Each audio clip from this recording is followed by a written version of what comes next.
ప్రతిఘటన టీవీకి స్వాగతం. క్షణక్షణం మీకోసం. మహాకుంభమేళాకు భక్తుల రద్దీ అంతకంతకు పెరుగుతూనే ఉంది.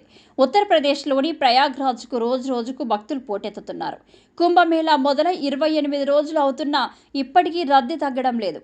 ఆదివారం సాయంత్రం 6 గంటల నుండి ఈ రోజు మధ్యాహ్నం వరకు 1.42 కోట్లకు పైగా భక్తులు గంగా సంగమంలో స్నానమాచరించారు. ఇప్పటి వరకు 42 కోట్లకు పైగా భక్తులు కుంభమేళాకు చేరుకున్నారు. కోట్లాది మంది భక్తులు ప్రయాగ్రాజ్కు తరలివస్తున్న పరిస్థితి కనిపిస్తుంది. ఈ నేపథ్యంలో ప్రయాగ్రాజ్కు వెళ్లే రోడ్డు మార్గాలన్నీ వాహనాలతో నిండిపోయాయి. ముఖ్యంగా ప్రయాగ్రాజ్ వైపు సుమారు 200 కిలోమీటర్ల నుంచి 300 కిలోమీటర్ల మేర భారీ ట్రాఫిక్ జామ్ అయింది.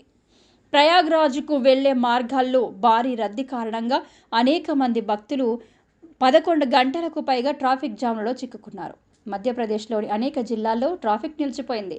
కట్నీ, మైహార్, రేవా అంతటా రోడ్లు మూసుకుపోయాయి. వాహనాలు గంటల తరబడి నిలిచిపోయాయి.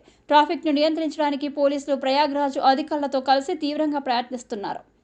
ఈ ట్రాఫిక్ రద్దీని నియంత్రించేందుకు మధ్యప్రదేశ్లోనే వేలాది వాహనాలను పోలీసులు నిలిపివేస్తున్నారు.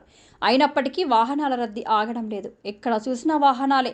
రోడ్లన్నీ వాహనాలతోనే నిండిపోయాయి. ఒక్క మాటలో చెప్పాలంటే ప్రపంచంలోనే అతిపెద్ద ట్రాఫిక్ జామ్గా చెప్పవచ్చు.